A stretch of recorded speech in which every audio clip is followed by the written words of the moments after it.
Omul a fost mereu iubitor de artă și asta se poate observa ușor și prin nenumăratele sculpturi împrăștiate prin toată lumea.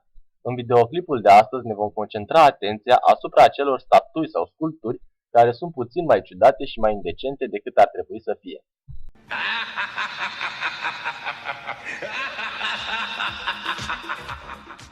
Numărul 5.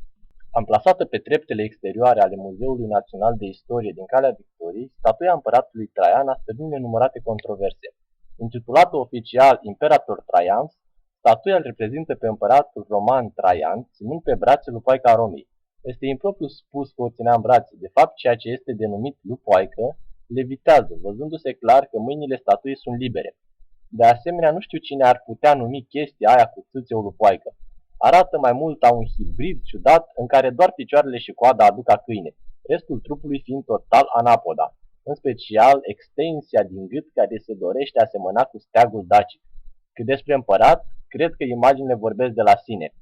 Realizată de sculptorul Vasile Gorduz, având o înălțime de 2,15 metri și cântărind undeva la 500 de kilograme, această statuie e numai bună de arătat micuților iubitori de animale. Numărul 4. Următoarea sculptură, intitulată Miss Kitty, a fost realizată de artistul italian Paolo Schmidlin. Aceasta așa zisă operă de artă îl înfățișează pe fostul Papa Benedict al XVI-lea în toată splendoarea sa. Papa este arătat purtând o perucă blondă, un costum scos din filmele pentru adulți și un zâmbet de pedofil.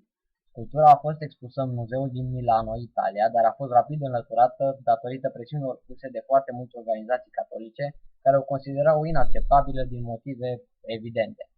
Nu știm și nu cred că vrem să știm ce a fost în mintea artistului când a realizat odioasa statuie. Parcă și aud. Ai băiețel între 6 și 12 ani? Adună în duba sfințită pentru spovedanie. Că oribil.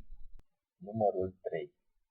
David Cerne este un sculptor de origine cehă, ale cărui opere pot fi observate în multe locații din Praga. Ideea pare destul de simplă, două sculpturi din bronz care fac pipi una în fața celeilalte, dar realitatea este altfel. În timpul maestosului act, cele două statui se mișcă foarte realist. Un mecanism electric controlat de două microprocesoare mișcă partea superioară a corpului, în timp ce penițul se mișcă în sus și în jos. Atât locuitorii cât și turiștii pot întrerupe statuile din actul lor cu un simplu SMS de pe un telefon mobil la un număr afișat chiar lângă sculpturi. Apoi, cele două statui își folosesc jetul de apă pentru a scrie textul mesajului. După, continuându-și rutina zilnică. Ești turist în Praga și vrei să-i arăți prietenei tale cât de mult o iubești? Fă o declarație de dragoste folosind puțulica unei statui. Sigur va fi impresionată. Numărul 2.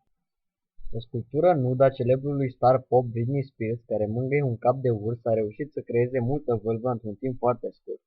Și pe bună dreptate. Opera creată de Daniel Edwards, intitulată Monument pro viață, nașterea lui Sean Preston, o arată pe Spears dezbrăcată, însărcinată și aplecată într-o poziție relativ senzuală, în timp ce atinge capul de urs pe tâmple. Cum asta nu era de ajuns, se vede clar cum din organul genital al statuii pare să iese un cap de copil, probabil, dar mie îmi pare mai mult o scenă din Alien. Dar totuși ce legătură are capul de urs?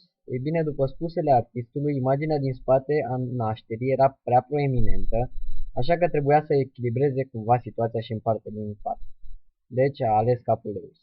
Vă las pe voi să vă dați cu părerea la adresa sculpturii, eu cred că o să rămân la filmele SF, au scene mai puțin ciudate. Numărul 1. Pentru numărul 1 am decis să nu luăm doar o singură statuie, deoarece alegerea ar fi fost mult prea grea. Dar un artist contemporan al vremurilor noastre cu siguranță își merită locul în acest video. Patricia Pacinini este una din cele mai cunoscute artiste australiene ale momentului. Pacinini, născută în 1965 în Freetown, Sierra Leone, lucrează într-o varietate de domenii, incluzând pictura, cinematografia, amprentele digitale și sculptura. Artista are o atitudine foarte pozitivă pentru tehnologia modernă, așa că majoritatea operelor ei au o inspirație modernă, chiar SF. Nu sunt eu mare critic de artă, dar cu siguranță unele din sculpturile acestea s-ar provoca coșmaruri. Sculpturi ca The Young Family, acel hibrid om-câine care își adaptează puii, Undivided, unde un copil doarme luat în brațe de cea mai ciudată creatură pe care am văzut-o, sau preferatul meu, care și acum mă mai sperie, The Long Awaited, unde din nou e imaginea unui copil care ține în poala sa capul unei creaturi ce pare o combinație între străbunica mea și o sirenă diformă. În fine, iar nu dorm la noapte.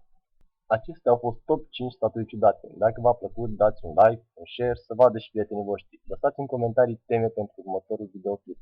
Eu sunt Doctorul Nebun și până data viitoare, numai bine!